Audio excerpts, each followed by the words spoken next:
ಎಲ್ಲ ಪರ್ಫೆಕ್ಟ್ ಆಗಿದ್ರೇನೆ ನಾನು ಮಾಡ್ತೀನಿ ಅಂತ ಹೇಳಿದ್ರೆ ನಿಮ್ಮ ಕೈಯಲ್ಲಿ ಯಾವತ್ತೂ ಸ್ಟಾರ್ಟ್ ಮಾಡೋಕ್ಕಾಗಲ್ಲ. ಲೈಫಲ್ಲಿ ಏನಾದ್ರು ಮಾಡ್ಬೇಕಂತ ಅನ್ಕೊಂಡಿದ್ರೆ ಕಾನ್ಫಿಡೆಂಟ್ ಇಲ್ಲ ಅಂತ ಹೇಳ್ತೀವಿ.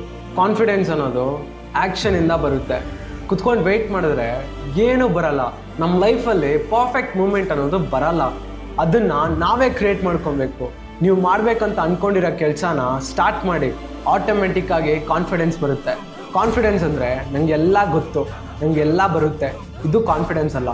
ನಿಜವಾಗ್ಲೂ ಕಾನ್ಫಿಡೆನ್ಸ್ ಹೆಂಗಿರುತ್ತೆ ಅಂದರೆ ಏನು ಬೇಕಂದರೆ ಬರಲಿ, ಎಷ್ಟೇ ಕಷ್ಟ ಇರಲಿ ನಾನು ನೋಡ್ಕೊತೀನಿ. ನಿಜವಾಗ್ಲೂ ಕಾನ್ಫಿಡೆನ್ಸ್ ಹಿಂಗಿರುತ್ತೆ. ತುಂಬ ಜನ ಹೇಳ್ತಾರೆ ಜಿಮ್ಗೆ ಹೋಗೋ ಕಾನ್ಫಿಡೆನ್ಸ್ ಬರುತ್ತೆ ಅಂತ.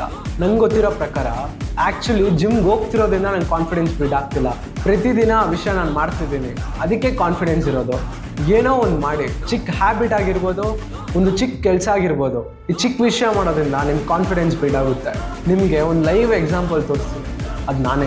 ಮುಂಚೆ ನನ್ನ ಕಾನ್ಫಿಡೆನ್ಸೇ ಇರಲ್ಲ, ಎಲ್ಲೋದ್ರೂ ಮಾಸ್ಕ್ ಹಾಕ್ಕೊಂಡು ಹೋಗ್ತಿದ್ದೆ. ಬಟ್ ಇವಾಗ ನಿಮ್ಮ ಮುಂದೆ ಕಾನ್ಫಿಡೆನ್ಸಾಗಿ ಮಾತಾಡ್ತಿದ್ದೀನಿ. ಅರ್ಥ ಮಾಡ್ಕೊಳ್ಳಿ, ಇವತ್ತೇ ಸ್ಟಾರ್ಟ್ ಮಾಡಿ. ನಾನು ಏನು ಮಾಡಿದ್ರೂ ಕಾನ್ಫಿಡೆನ್ಸೇ ಇಲ್ಲ ಅಂತ ಹೇಳಿದ್ರೆ ಈ ಥರ ಹೇಳ್ತಿರೋ ಫ್ರೆಂಡ್ಸ್ಗೆ ಈ ವಿಡಿಯೋನ ಶೇರ್ ಮಾಡಿ. ಸೆಲ್ಫ್ ಇಂಪ್ರೂವ್ಮೆಂಟ್ ವೀಡಿಯೋಸ್ ನೋಡೋಕ್ಕೆ ನಮ್ಮ ಚಾನಲ್ನ ಫಾಲೋ ಮಾಡ್ಕೊಳ್ಳಿ. ನಾಳೆ ಸಿಗೋಣ ಒಂದು ಒಳ್ಳೆ ವಿಡಿಯೋದಲ್ಲಿ.